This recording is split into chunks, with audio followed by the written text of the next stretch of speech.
नमस्ते मित्र हो. तुमचं सर्वांचं स्वागत आहे आजच्या आपल्या या ओरिएंटेशन सेशनमध्ये.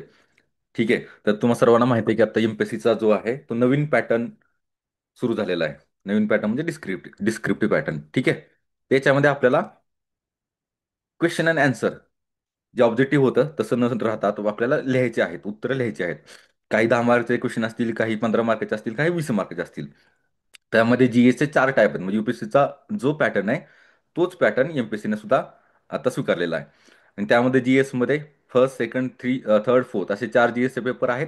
प्रत्येक पेपरचे मार्किंग 250 मार्क्सचा प्रत्येक पेपर असणार आहे. एसे सुद्धा 250 मार्कचा असणार आहे. आणि मराठी इंग्लिश हे क्वालिफाईंग पेपर्स असणार आहेत. त्यासोबत एक ऑप्शनल सब्जेक्ट तो पण 500 मार्काचा. तर असा विषय आपल्याला असा आहे की यामध्ये इथिक्स जो आहे तो आपल्या जीएस मध्ये नवीन विषय आहे. ठीक आहे. त्यामुळं काय की अनेक विद्यार्थ्यांना इथिक्स विषयी थोडीशी भीती असणं किंवा थोडंसं त्याविषयीचं अनाठायी दडपण घेणं हे साहजिक आहे.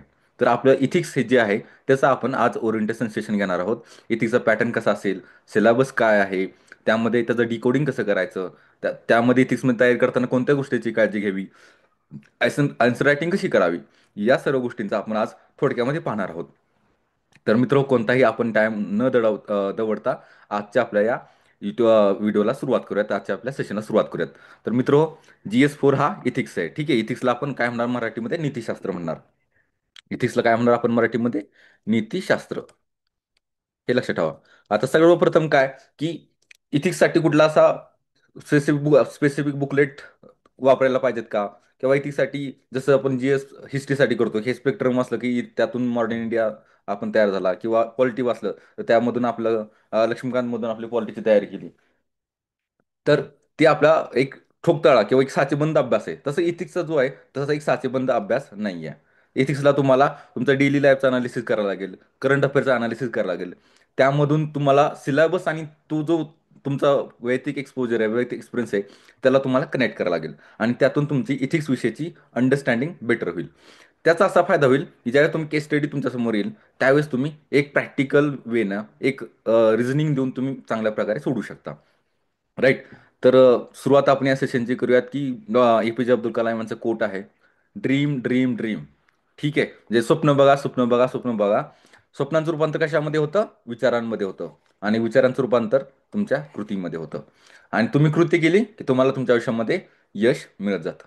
म्हणजे स्वप्नातून यशाकडे असा मार्ग जो आहे तो एपीजे अब्दुल कलाम यांनी सांगितलेला आहे. आणि अनेक आपल्या जे एमपीएससीची तयारी करतात, युपीएससी तयारी करतात, त्यांचं स्वप्न असतं की अधिकारी व्हावं, एक यशस्वी अधिकारी व्हावं. तर स्वप्न बघितल्यानंतर आपल्याला थॉट्स आणि थॉट्सचे ॲक्शन. तर या ॲक्शनमध्ये आम्ही तुमच्यासोबत आहोत. तुम्हाला तुमच्या जे यशाचं शिखर आहे ते पार करण्यासाठी, ते गाठण्यासाठी आम्ही तुम्हाला सहाय्य करण्यासाठी तयार आहोत. तर सुरू करूयात. तर माझी इंट्रोडक्शन, मी नवनाथ शिवाजी माने. सध्या मी फॉरेस्ट सर्व्हिसमध्ये, इंडियन फॉरेस्ट सर्व्हिस 2021 बॅच. या राज्यसेवेमधून मी एस टी म्हणूनही काम केलं होतं. तर UPSC मधून IDS ही पण मला पोस्ट मिळाली होती. ठीक आहे. तर कोणत्याही विषयाची आपल्याला ज्यावेळेस तयारी करायची असते, एमपीएससी असेल, युपीएससी असेल, तर त्यामध्ये एक गोष्ट लक्षात ठेवण्याची आहे. एक म्हणजे त्याचा सिलेबस. ठीक आहे. कारण सिलेबस हा तुमच्या अभ्यासाची कंटूर्स, म्हणजे काय की तुमची बाउंड्रीज डिटरमाइन करतो. म्हणजे तुम्हाला किती ते डीपमध्ये जायचंय, त्याची लेंथ किती ठेवायची, किंवा किती एक्सटेन्सिव्हली एखादा टॉपिक वाचायचा आहे, हे सगळं ठरवणारा विषय जो आहे तो आहे सिलेबस. त्यामुळं आपल्याला सिलेबस जो आहे तो तोंडपाठ असणं, तो आपल्या जिभेवर असणं फार आवश्यक आहे. राईट. तर सिलेबस जो आहे तो आपल्याला अंडरस्टँड करणं, ग्रास्प करणं फार महत्त्वाचं आहे. आता अंडरस्टँड करणं म्हणजे काय? फक्त फक्त आपल्याला पोपटपंची करणं उपयोगात आहे का? नाही. आपल्याला फक्त पोपटपंची करून उपयोगाचं नाहीये. जसं मी सुरुवातीला सांगितलं की सिलेबस जो आहे तुम्हाला जर माहित असेल, सपोज धरून चला की ॲप्टिट्यूड काय आहे, ॲटिट्यूड काय आहे, हे जर तुम्हाला माहित असेल तर कॉर्पोरेटमध्ये काय सध्या चालू आहे, त्या टेक्नॉलॉजिकल चेंजेसमुळे ॲटिट्यूडमध्ये काय फरक होतोय का, किंवा सोशल ट्रान्सफॉर्मेशनमध्ये ॲप्टिट्यूडमध्ये फरक काय होतोय का, ह्या गोष्टी तुम्ही कनेक्ट करू शकता जर तुम्हाला या संकल्पना, सिलेबस हे माहीत असेल तर. राईट. तर आपला मेन्स जो हेडिंग आहे सिलेबसचं, इथिक्स, इंटिग्रिटी अँड ॲप्टिट्यूड असं याचं हेडिंग आहे. इंटिग्रिटी अँड ॲप्टिट्यूड असं याचं हेडिंग आहे. ठीक आहे. तर यामध्ये कोणकोणते टॉपिक्स आहेत सगळं तर आपण सिलेबस डिटेलमध्ये पाहणारच आहोत. तर एमपीसीचं जे ऑब्जेक्टिव्ह आहे हा सिलेबस देण्यामागे, ते काय ऑब्जेक्टिव्ह आहे ते आपण पाहूयात. एमपीसीनं सिलेबस देतानाच त्याचा ऑब्जेक्टिव्ह सांगितलेलं आहे, to test the candidates attitude and approach. काय टेस्ट करायचं आहे? ॲटिट्यूड टेस्ट करायचा आहे आणि अप्रोच टेस्ट टेस्ट करायचं आहे. म्हणजे आपण त्या एखाद्या टॉपिककडं आपण कसं पाहतोय, म्हणजे एखादा क्रायसिस असेल, एखादा डिलेमा असेल, तर त्यामध्ये पाहण्याचा आपला इथिकल अप्रोच कसा आहे, आपण कोणकोणते प्रिन्सिपल्स त्यामध्ये अप्लाय करतोय, एखादा समस्या आहे आपल्यासमोर ॲडमिनिस्ट्रेशनची, ती सॉल्व्ह करताना आपण कोणकोणत्या व्हॅल्यूजला आपण इम्पॉर्टन्स देतोय, कोणत्या व्हॅल्यूला इम्पॉर्टन्स देत नाहीये, आपले पर्सनल बिलीफ्स काय आहेत, हे सगळं टेस्ट करणं हा मेन उद्देश आहे या पेपरचा. राईट. या पेपरचा असा उद्देश नाहीये की तुम्हाला त्या गोष्टीचं फक्त तुम्हाला मिनिंग माहीत असणं गरजेचं आहे. नाही. त्यामध्ये तुम्हाला त्याचं ॲप्लिकेशन सुद्धा माहीत असणं गरजेचं आहे. आणि तुम्ही ॲप्लिकेशन त्यावेळेसच करू शकता, ज्यावेळेस तुम्हाला त्याचं मिनिंग माहीत असेल. राईट. त्यामुळे हा बाकीच्या जी पेपरसारखा नाहीये की ज्यामध्ये तुम्ही फक्त की तुम्हाला आर्टिकल्स माहीत असले की विषय तिथं संपेल. यामध्ये तुम्हाला त्यातल्या संकल्पना माहीत पाहिजेत, थेरीज माहीत पाहिजेत आणि त्याचं ॲक्च्युअल रिअल लाईफ प्रॉब्लेममध्ये कसं आपण ॲप्लिकेशन करणार आहोत, हे सुद्धा माहीत असणं फार गरजेचं आहे. त्यामुळे एमपीसीनं जे आपल्याला सांगितलंय की काय टेस्ट करणार आहे कॅन्डिडेटचा आपण ॲटिट्यूड टेस्ट करणार आहे, अप्रोच टेस्ट करणार आहे. राईट. तर कशाविषयी? तर त्याच्या पब्लिक लाईफविषयी, इंटिग्रिटीविषयी, त्यानंतर प्रॉब्लेम सॉल्व्हिंग अप्रोच त्याचा टेस्ट करणार आणि डिसिजन मेकिंग. जेणेकरून काय होईल की तो उद्या अधिकारी झाल्यानंतर हे प्रिन्सिपल्स किंवा हे ॲप्लिकेशन इफेक्टिव्हली वापरू शकतो आणि रिअल लाईफच्या समस्या सोडवू शकतो. हा मेन ऑब्जेक्टिव्ह आहे हा पेपर असण्याचा. राईट. तर आपण सिलेबस थोडक्यामध्ये पाहूयात. जस्ट त्याचे हेडिंग्स पाहूयात आपण, कारण आपलं हे ओरिएंटेशन सेशन आहे. इथिक्स अँड ह्युमन इंटरफेस पहिला आहे. मानव आणि नीतिशास्त्र आणि मानवी परस्पराभिमुखता. म्हणजे काय की मनुष्य आणि इथिक्स यामध्ये काय काय इंटरॅक्शन होते, ते कसं इव्हॉल्व्ह झालंय आपल्या पर्सनल लाईफमध्ये, पब्लिक लाईफमध्ये इथिक्स काय रोल प्ले करतं.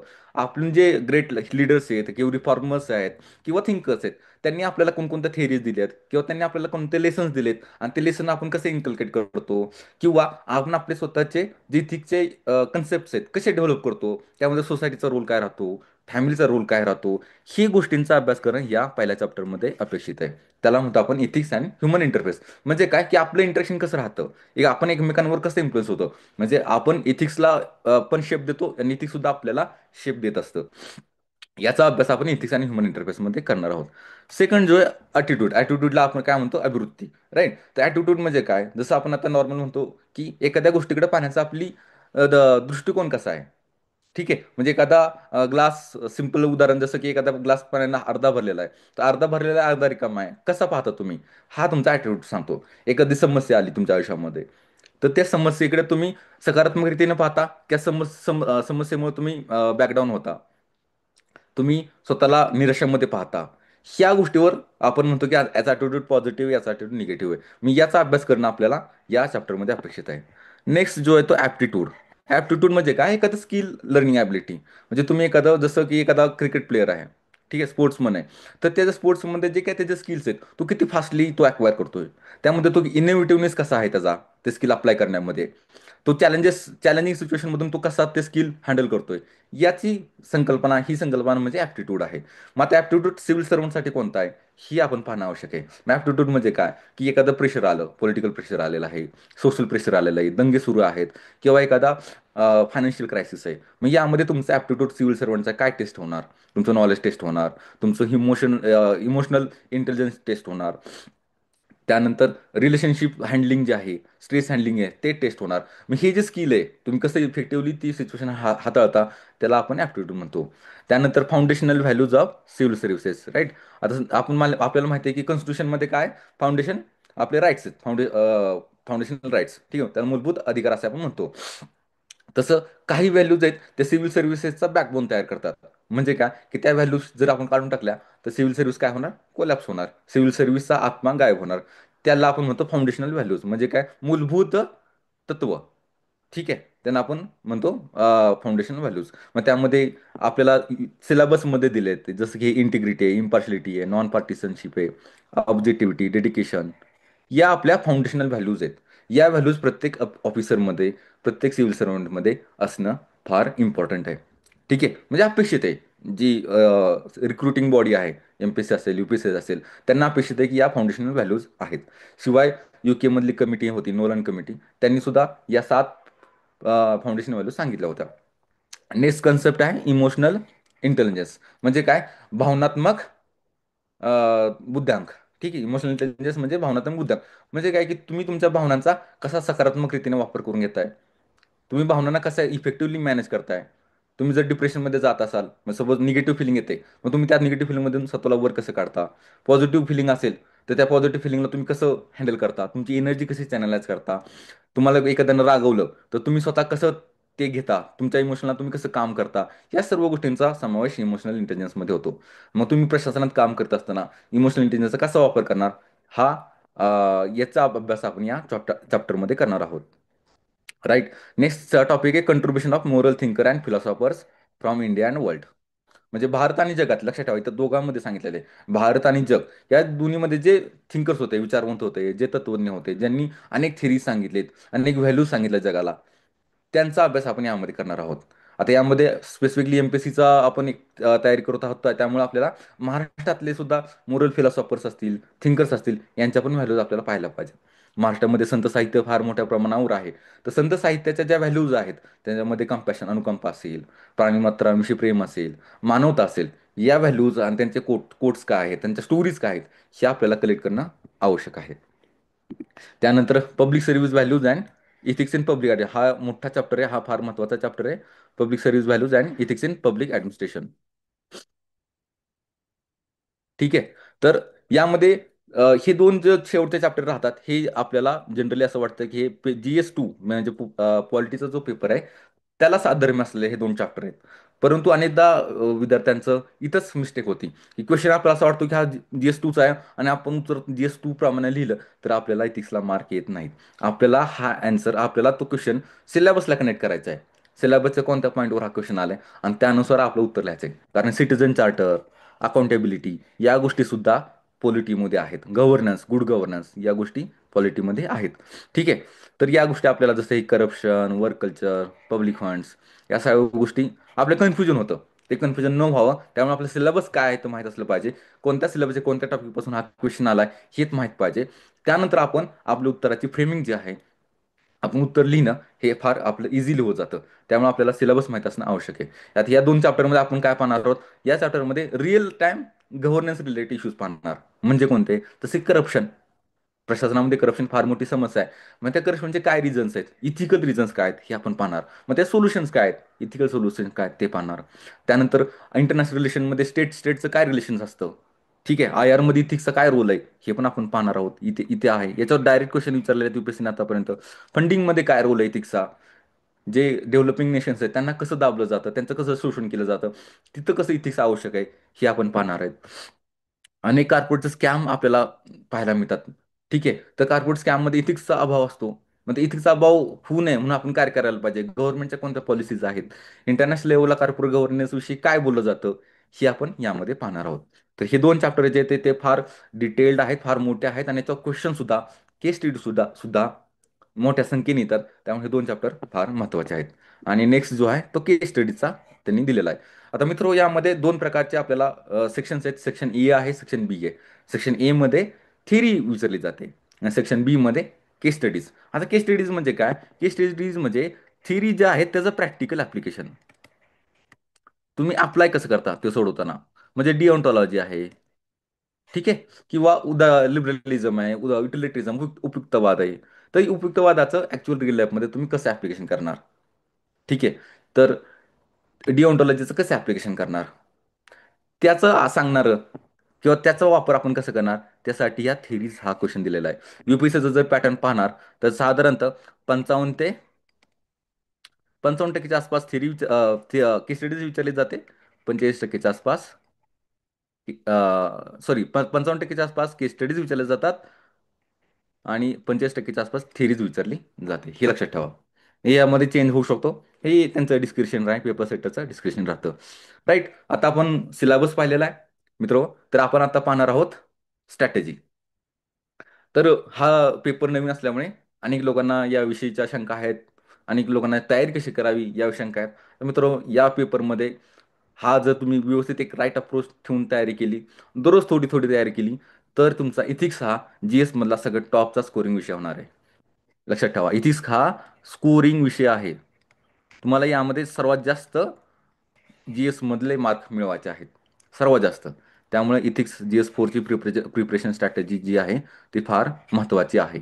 त्यामध्ये जर राईट टाइमला राईट इनपुट आणि राईट स्ट्रॅटेजी असेल, तर तुम्ही चांगला स्कोअर मिळवू शकता.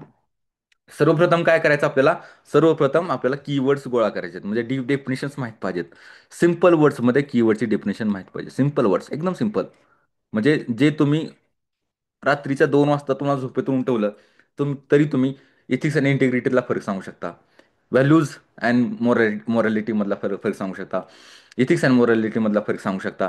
ॲटिट्यूड अँड ॲप्टिट्यूड मधला फरक सांगू शकता. सिंपल वर्ड्स, जेवढं सिंपल तुम्ही लिहिता येईल, जेवढं तुम्हाला सिंपल डेफिनेशन करता येईल, तेवढी तुम्ही सिंपल डेफिनेशन त्याची तयार करा, त्याचे नोट्स बनवा. ठीक आहे, राईट. मोरॅलिटी म्हणजे काय? मोरॅलिटी म्हणजे व्यक्तीचं स्वतःचं एक सेट ऑफ व्हॅल्यूज असतो. ती त्याच्या बिहेवियरला गाईड करत असतात. योग्य की अयोग्य, चांगलं की वाईट, त्याला मोरॅलिटी म्हणतो. आणि इथिक्स म्हणजे काय? की सोसायटीचा असा व्हॅल्यूचा सेट असतो, जो सोसायटीच्या प्रत्येक सदस्याला गाईड करत असतं. एक चांगलं वर्तणूक कोणती आणि एक वाईट वर्तणूक कोणती. त्याला नीतिशास्त्र, नीतिशास्त्र असं म्हणतात, नैतिकता असं म्हटलं जातं. राईट. एवढी सिंपल डेफिनेशन आहे. म्हणजे जेवढं तुम्ही सिंपल करता, जेवढं तुम्हाला त्याची अंडरस्टँडिंग होईल, तेवढं तुम्हाला जास्त चांगले मार्क येतील. राईट. यामध्ये कोणताही कन्फ्युजन करण्याची आवश्यकता नाहीये. इथिक्स मध्ये सर्वप्रथम आपल्याला काम करायचं की सिलेबस मधल्या प्रत्येक कीवर्ड्स लिहून घ्यायचे प्रत्येक एक सिंपल सिंपल पेजवर, एका पेजवर. आणि त्या पेजवर सर्वप्रथम लिहायचं त्याच्या कीवर्ड्स काय, सॉरी डेफिनेशन्स काय आहेत. आणि त्या डेफिनेशन मधले हायलाइटेड वर्ड्स कोणते, कीवर्ड्स कोणते, त्याला आपण हायलाइट करायचं. सर्वप्रथम आपण हे काम करायचं. नेक्स्ट काम करायचं, एक्झाम्पल्स तयार करायचे. रिअल लाईफ एक्झाम्पल करायचे. म्हणजे तुम्हाला तुमच्या डेली स्वतःच्या लाईफ, पब्लिक लाईफ मधले असतील. म्हणजे तुम्ही ॲज ऑफिसर म्हणून काम करताय, तर तुम्हाला स्वतःचे काय एक्सपिरियन्स येत आहेत. राईट. त्यानंतर आपले ॲडमिनिस्ट्रेटर्स आहेत, त्यांच्या लाईफमधले, की त्यांनी चांगलं काम काय केलंय. सेकंड, पॉलिटिकल लीडर्स आहेत आपले, म्हणजे इंडियामधले, वर्ल्डमधले, महाराष्ट्रामधले रिफॉर्मर्स आहेत आपले. आता आपण समाजसुधारक अभ्यास करतच असतो. तर समाजसुधारकांनी त्यांच्या लाईफमध्ये काय इथिक्स, व्हॅल्यूज कोणत्या त्यांनी उदाहरण घालून दिलं समाजाला, किंवा कसं त्यांनी व्हॅल्यूज स्वतःमध्ये आत्मसात केल्या, त्याची उदाहरण. साधारणतः ह्या 4 पार्टमध्ये आपण ही एक्झाम्पल्स आपण कलेक्ट करायचे. राईट. त्यामध्ये तुम्ही जितकं त्या इव्हॅल्युएटरला तुमची उदाहरणं त्याला रिलेट होतील, तेवढी जास्त तुम्हाला मार्क येतील. राईट. म्हणजे धरून चला की तुम्ही एखाद्या आफ्रिकेतलं एखाद्या महिलेचं उदाहरण लिहिलं, जिनं पॉवर्टीविषयी काम केलं, जिनं कम्युनिटी इम्प्रुव्हमेंटविषयी काम केलं. आणि तुम्ही एक महाराष्ट्रातलं एखाद्या ग्रामीण भागातल्या महिलेचं उदाहरण लिहिलं, जिनं सेमच काम केलंय. तर मला असं वाटतं की तो पेपर चेकर जो आहे, तो महाराष्ट्रातल्या उदाहरणाला जास्त कनेक्ट करेल, महाराष्ट्रातल्या उदाहरणाशी जास्त रिलेट होईल. तिथं तुम्हाला नकळत एक 0.25 मार्क्स जास्त मिळतील, असं माझं ओपिनियन आहे. राईट. मग त्यामुळे तुम्ही तुमच्याशी कनेक्टेड उदाहरणं कोणती आहेत, जी इंडियन मायथॉलॉजी असेल, रामायण असेल, महाभारत असेल, भगवद्गीता असेल, यामधली सुद्धा उदाहरणं तुम्ही कनेक्ट करू शकता. ठीक आहे. जेणेकरून काय होईल की तुमचा उत्तराचा, म्हणजे तुम्हाला जे म्हणायचे ते तुम्ही स्ट्रॉंगली म्हणू शकता. तुम्हाला जे एक्सप्लेन करायचे तुम्ही जास्त इफेक्टिव्हली एक्सप्लेन करू शकता. त्यामुळे प्रत्येक कीवर्ड्स आहेत, त्या कीवर्डची उदाहरणं पाहिजेत. प्रत्येक व्हॅल्यू आहे, त्या व्हॅल्यूचे 2-2, 3-3 उदाहरणं पाहिजेत.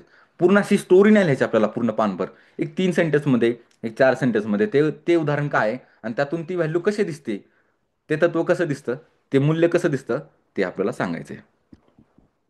तर स्ट्रॅटेजी, नेक्स्ट यामध्ये क्वेश्चन असतो, कोट बेस्ड क्वेश्चन आहे यामध्ये येतात थेरीला. कोट बेस्ड क्वेश्चन, जो की नवीन पॅटर्न आहे. उदाहरणार्थ महात्मा गांधीचं एखादं कोट घेऊयात आपण, की an eye for an eye makes whole world blind. म्हणजे एका डोळ्यासाठी जर डोळा असं जर आपण तत्व ठेवलं, तर पूर्ण विश्व आंधळ होईल. मराठीमध्ये याचं ट्रान्सलेशन.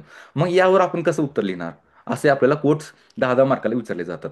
म्हणजे तुमचे कंपल्सरी क्वेश्चनमध्ये पण असतात, आणि सब क्वेश्चन दुसरे जे आहेत, सेकंड, थर्ड, फोर्थ, यामध्ये सुद्धा असतात.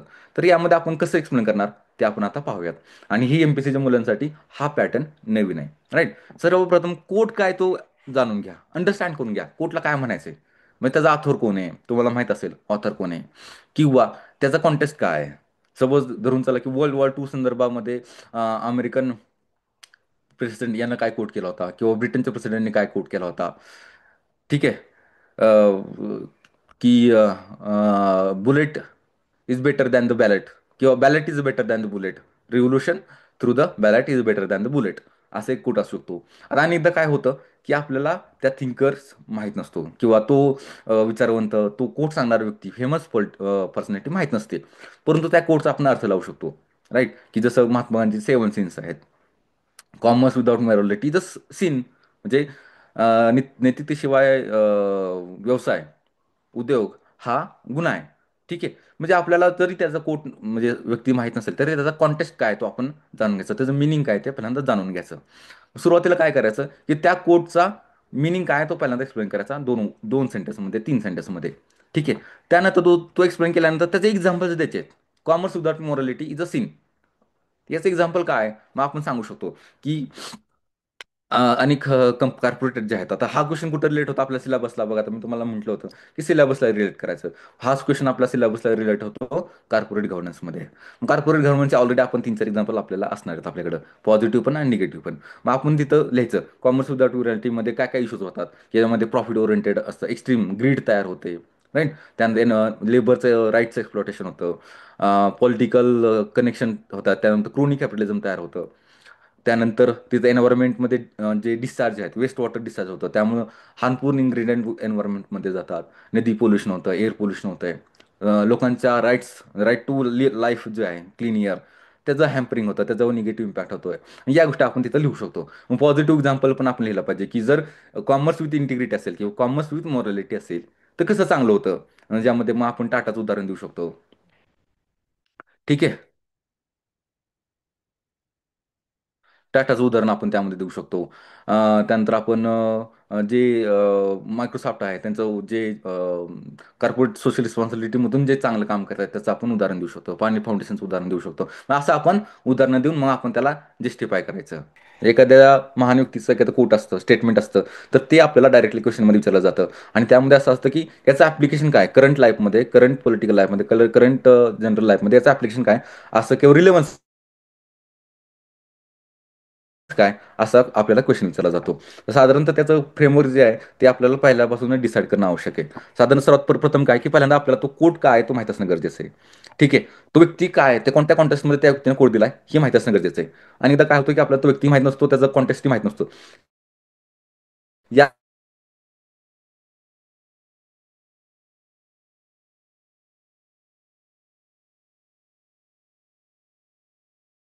त्यावेळेस आपल्याला कोट अंडरस्टँड करणं फार महत्त्वाचं आहे. मीनिंग त्यानंतर तुम्ही काय करू शकता, की त्यासाठी explain करू शकता आणि ते जस्टिफाय करण्यासाठी तुम्ही इथिकल थिअरीज जे आहेत आपल्या, इथिकल पर्स्पेक्टिव्ह जे आहेत, ते तुम्ही वापरू शकता इथिकल पर्स्पेक्टिव्ह. म्हणजे उदाहरणार्थ किंवा इंडियन मायथॉलॉजीमध्ये एखादं पर्स्पेक्टिव्ह आहे. जसं की कर्म करत राहा, फलाच्या अपेक्षा करू नका, कर्मण्येवाधिकार असते.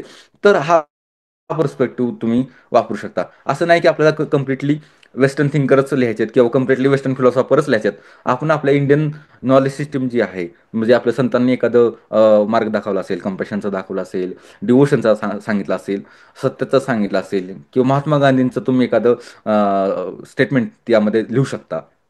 असं नाही की प्रत्येक वेळी तुम्हाला थिअरीच लिहिली पाहिजे. फक्त काय की तुम्हाला जे एक्सप्लेन करायचं त्याला जस्टिफाय करण्यासाठी कुणाला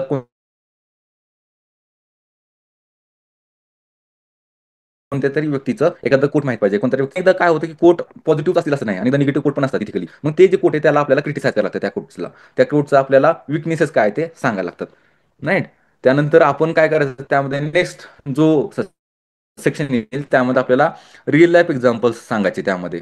मग त्यामध्ये ब्युरोक्रॅट्स असतील, रिफॉर्मर्स असतील, पॉलिटिशियन्स असतील, यांचे रिअल लाईफ एक्झाम्पल आपल्याला त्यामध्ये द्यायचे. जेणेकरून काय होईल, की तुमचं उत्तर अधिक चांगलं रिलेव्हंट उत्तर तुमचं तयार होईल.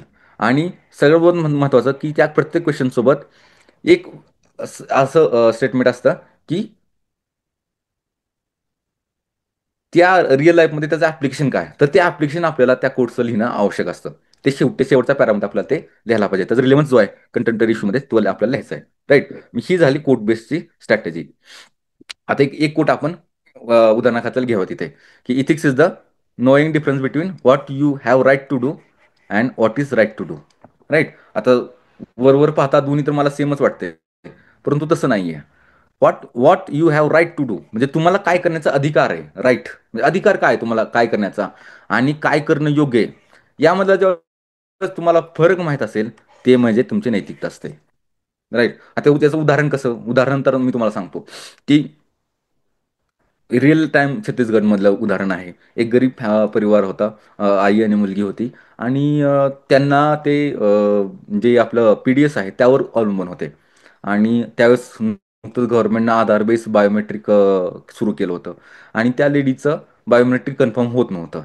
ठीक आहे. तिला तिथं रेशन देणं म्हणजे तिला तिनं रिजेक्शन ऑफ तिचा जो बेनिफिट्स आहेत ते करणं योग्य होतं, राईट टू डू. कारण का की बायोमेट्रिक गव्हर्नमेंटने ऑर्डर काढली की बायोमेट्रिक ऑथेंटिकेशन झाल्याशिवाय रेशन द्यायचं नाही आहे.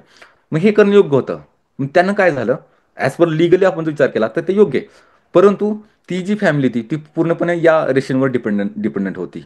ठीक आहे. आणि काही दिवसात म्हणजे 4-5 दिवसामध्ये त्या मुलगी जी लहान मुलगी होती ती तिचं न्यूट्रिशनचे इश्यूज तयार झाले आणि डेथ झाली. राईट. मग इथं योग्य काय होतं, नैतिकदृष्ट्या योग्य काय करणं आणि कायद्याच्या दृष्ट्या योग्य काय करणं, हा फरक म्हणजे इथिक्स आहे. म्हणजे एखाद्या व्यक्तीचा राईट टू फूड हा बेसिक राईट आहे. बायोमेट्रिक ऑथेंटिकेशन होईल न होईल तर नंतरचा पार्ट आहे. मे बी त्यामध्ये टेक्निकल ग्लिचेस येतील, मे बी त्यामध्ये त्यांचं एनरोलमेंट नसेल झालं व्यवस्थित. परंतु त्या व्यक्तीचा राईट टू फूड हा बेसिक ह्युमन राईट आहे आणि तो पूर्ण करणं हे नैतिकदृष्ट्या योग्य आहे. हा फरक आपण इथं या उदाहरणानं सांगू शकतो. राईट. नेक्स्ट उदाहरण आपण असं घेऊयात, जसं एखादी कॉर्पोरेट कंपनी आहे, एक प्रोडक्शन करते, ते वेस्ट डिस्चार्ज सोडते नदीमध्ये. आणि गव्हर्नमेंटनं किंवा पोल्युशन कंट्रोल बोर्डनं त्याने सांगितलं की यामध्ये हा जो डेंजरस एलिमेंट आहे हा 10 ppm 10 ppmच्या खाली पाहिजे. आणि ॲज पर त्यांचा जो प्रोटोकॉल आहे, ॲज पर जे डिस्चार्ज जाते ते रेग्युलरली टेस्ट करतायत आणि त्यांच्यामध्ये तो जो हॅझर्डस एलिमेंट आहे तो 10 ppmच्या खाली आहे. म्हणजे काय की लिगली ते योग्यच करतायत. लिगली काय योग्यच आहे की जेवढं त्यांना सांगितलं तेवढं ते त्याच्या खाली त्यांनी ते लेवल ठेवलेली आहे. परंतु त्यांनी जर हा डेंजरस एलिमेंट त्यांनी जर काय त्यांच्या प्रोटेक्शनमध्ये असे काही इम्प्रूव्हमेंट केले, डिझाईन केले आणि हा लीड असेल किंवा कोणताही डेंजरस एलिमेंट आहे तो जर झिरोवर आणला तर ती गोष्ट नैतिकदृष्ट्या योग्य ठरते. नैतिकदृष्ट्या योग्य ठरते. त्याला म्हणतात ethically right to do. Right. म्हणजे हा फरक आहे या दोन ह्याच्यामधलं. राईट टू डू जे करणं योग्य आहे आणि जे करण्याचा अधिकार आहे किंवा जे करणं लिगली परमिसिबल आहे यामधला हा फरक आहे. म्हणजे आपण असं उत्तर एक्सप्लेन करायला पाहिजे. ओके. नेक्स्ट टॉपिक आहे आपला केस स्टडीमध्ये काय एक्सप्लेन करायचं. साधारणतः जर आपण पाहिलं तर साधारणतः एक 6-7 टाईपच्या केस स्टडीज आतापर्यंत विचारतात. म्हणजे एक तुम्ही ब्युरोक्रॅट आहात, तुम्ही आय एस आहात, तुम्ही IPS आहात, तुम्ही मेडिकल ऑफिसर आहात आणि तुमच्यासमोर अशी अशी सिच्युएशन आली आहे. किंवा तुम्ही एक पर्सनल लाईफमधली केस स्टडी असते. फॅमिलीमधले इश्यूज विषयी विचारले जाते. मैत्रीमधल्या इश्यूजवर विचारले जाते की तुमचा चांगला मित्र आहे तो पेपरमध्ये चिटिंग करतोय आणि तुम्हाला माहीत आहे की तो जर चिटिंग नाही केली तर त्याचं वर्ष वाया जाणार आहे, त्याचं पुढचं करिअर बरबाद होणार आहे आणि तुम्हाला माहीत आहे. त्यावेळेस तुम्ही काय करचाल. पर्सनल लाईफची केस स्टडी असते. पॉलिटिकल लाईफची केस स्टडी असते. कॉर्पोरेट गव्हर्नन्स म्हणजे जसं थेअरीचा क्वेश्चन असतो त्या पॅटर्नमध्ये केस स्टडी असते. राईट. सर्वप्रथम आपल्याला करायचं की यामध्ये स्टेक होल्डर कोण आहेत ते ओळखायचं. म्हणजे यामध्ये लिस्ट आउट करायचे स्टेक होल्डर. हां, यामध्ये जसं जसं केस स्टडी वाचत जाईल आपण तसं पेपरवरच स्टेक होल्डर लिहून घ्यायचे. DM असेल, जनता असेल, कंपनी असेल, मायनर असतील, दलित असतील, वुमन असतील, जे कोण असतील इम्पॅक्ट होणार साऱ्या गोष्टीचं इथं स्टेक होल्डर म्हणून लिहून घ्यायचं. आणि त्याचे कोणकोणते इंटरेस्ट त्यामध्ये अटॅच आहेत ते एक लिहून घ्यायचं. ठीक आहे. सुरुवात इंडिव्हिज्युअलपासून सुरू करायची. त्यानंतर ग्रुप्स असतील, त्यानंतर स्टेट असेल, मशिनरी असेल, कंपनीज असतील, त्यांना आपण ह्यामध्ये इन्क्लूड करायचं. राईट. नेक्स्ट जो आहे तो आपल्याला इथिकल व्हॅल्यूज कोणत्या आहेत त्यामध्ये म्हणजे कॉन्ट्रॅक्टरी व्हॅल्यूज कोणत्या आहेत. जसं की एन्व्हायरमेंट अँड डेव्हलपमेंट हा फेमस आवडता टॉपिक आहे UPSCचा की कंपनीला ग्रोथ करायची त्यासोबत एन्व्हायरमेंटचं पण डिस्ट्रक्शन होतंय. उदाहरणार्थ जमीन आहे आणि त्यांना जंगल फॉरेस्ट लँड पाहिजे. पण फॉरेस्ट तर आवश्यक आहे. परंतु डेव्हलपमेंट जर करायची जसं की आता हैदराबादची मधली केस स्टडी होती. मग यामध्ये इथिकल व्हॅल्यूज कोणत्या आपल्याला क्लॅश होतात त्या व्हॅल्यूज आपण नोट करून घ्यायच्या. त्यानंतर इश्यूज कोणते क्लॅश होत आहेत ते पण आपण आयडेंटिफाय करायचे. उदाहरणार्थ काय की एका व्यक्तीचा right versus right of the society है ना. म्हणजे personal right versus individual right versus society's right. असं पण आपल्याला अनेकदा डिलेमा म्हणजे जसं की धरणाचा प्रोजेक्ट असतो. धरण एक गाव त्या डिस्प्लेस होत असतं. त्यांच्या तिथं अनेक ट्रॅडिशनल लिंकेजेस असतात, कल्चरल व्हॅल्यूज असतात त्यांच्या. दुसऱ्या एरियामध्ये गेल्यानंतर त्यांना तिथं किंमत नाही भेटत. परंतु जर तो डॅम झाला तर 2,000 फॅमिलीजला फायदा तो होत असतो. मग ह्या 50 फॅमिलीज वर्सेस 2,000 फॅमिलीज. कोणाचा राईट महत्त्वाचा, कोणाचा इंटरेस्ट महत्त्वाचा, या सर्व गोष्टींना आपण रिकॉग्नाइज करणं आवश्यक आहे. त्यानंतर काय करायचं, कॉन्सेप्ट त्याचे परिणाम काय होणार म्हणजे प्रत्येक ऑप्शनचे मग आपलं तुम्हाला ऑप्शन विचारतात की जसं आता धरणांचा आपण घेतला की हे डॅम व्हावं का. मग डॅम झालं तर फायदा काय होणार, तोटा काय होणार. मग फायदा काय होणार, इरिगेशन पर्सेंटेज वाढेल, शेतकऱ्यांचं इन्कम वाढेल, राईट. इंडस्ट्री डेव्हलपमेंट होईल, दुष्काळ हटेल, पूर येणार नाही आहेत. तोटा काय होणार, की ह्या गावातली जी 50 फॅमिलीज आहेत, त्या 50 फॅमिलीला डिस्प्लेस होतील. त्यांना योग्य बेनिफिट नाही भेटला, तर तो पुढच्या फॅमिलीज पॉवर्टीमध्ये जाण्याची शक्यता आहे. त्यांचे राईट्स व्हायलेट होतील. राईट? मग यामध्ये आपल्याला जसं लिहित असेल, तर आपल्याला इथं थिअरी जाणणं आवश्यक आहे. इथं कोट्स लिहिणं आवश्यक आहे. छोटेच लिहायचे, जास्त मोठे नाही लिहायचे, कोट्स लिहिणं आवश्यक आहे. राईट? म्हणजे ते लिबरल असतील किंवा अ, जे थिंकर तुम्ही अभ्यास करत असाल त्याचं तुम्हाला तिथं लिहिणं आवश्यक आहे. आणि तुम्ही मग त्याचं फायनल तुम्हाला विचारलं जातं काय काय सोल्युशन असेल. मग एक जस्टिफाईड एक मिडल वे गोल्डन मीन, जसं बुद्धाने सांगितलं की गोल्डन मीन हा राईट अप्रोच आहे. म्हणजे तुम्ही एक्स्ट्रीम मीनला नाही जायचं, म्हणजे फार वाईस आणि वर्चू याच्यामध्ये तुम्ही मध्यस्थ राहिला, हा गोल्डन मीन हाच आपला वर्चू आहे. मग आपण तसं सांगून आपण उत्तर सांगू शकतो की हे सोल्युशन इथं करणं आवश्यक आहे. आणि नेक्स्ट काय, की तुम्हाला ज्या केस स्टडीज आहेत केस स्टडीजची प्रॅक्टिस करणं आवश्यक आहे. आता प्रॅक्टिस कशी करचाल? सर्वप्रथम काय करायचं, UPSCनं आतापर्यंत क्वेश्चन्स घेतले सगळ्या मागच्या 10 वर्षामध्ये, त्याचे PYQs तुम्ही सॉल्व्ह करायचे.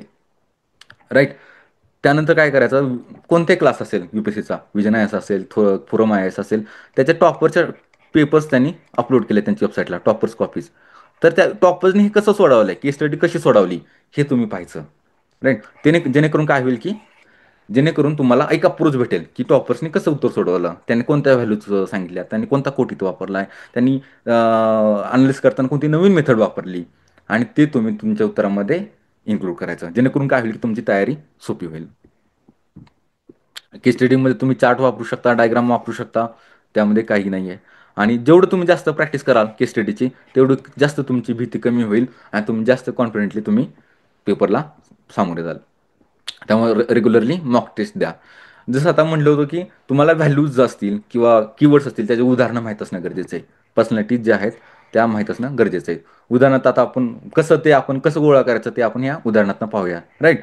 जसं इंटिग्रिटी. इंटिग्रिटी म्हणजे काय, की तुमचं बोलणं, तुमचा विचार करणं आणि तुमची कृती या तिन्हीमध्ये एक वाक्यता असेल, म्हणजेच काय तुमच्यामध्ये इंटिग्रिटी आहे. तुमच्यामध्ये सत्यनिष्ठता आहे.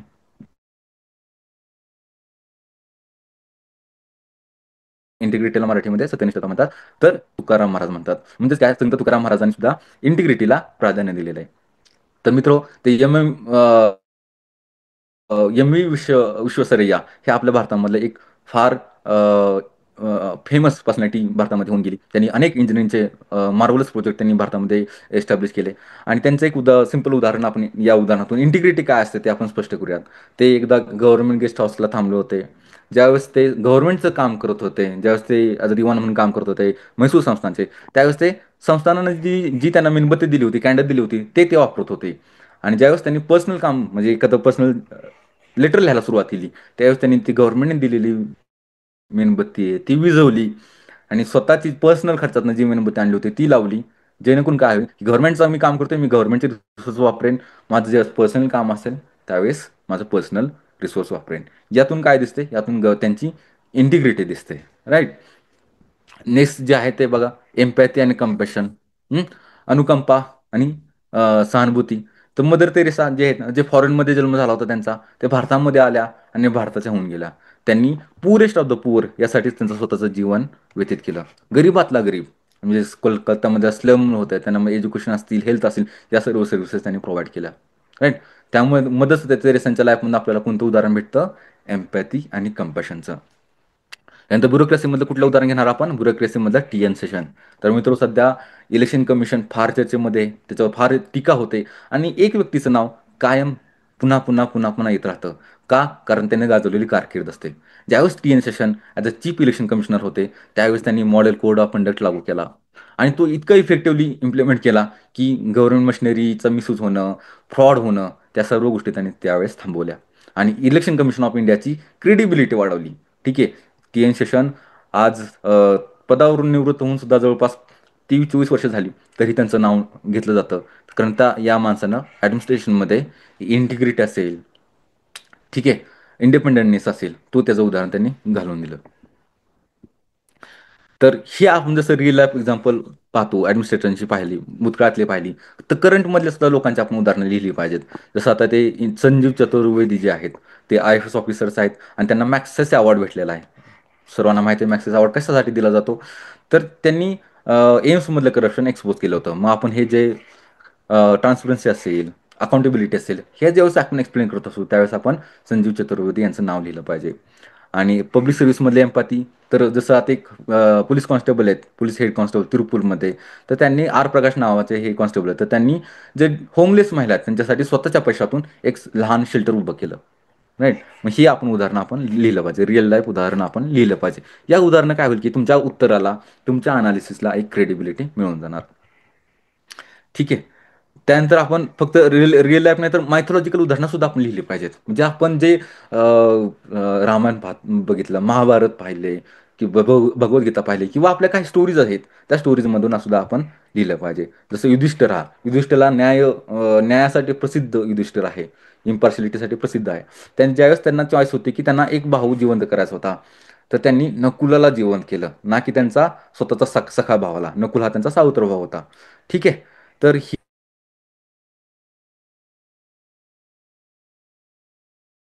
की जे आहे ते काय दाखवतं, ते करणं. लक्षात ठेवा, करणं काय की सेल्फलेस ड्युटी,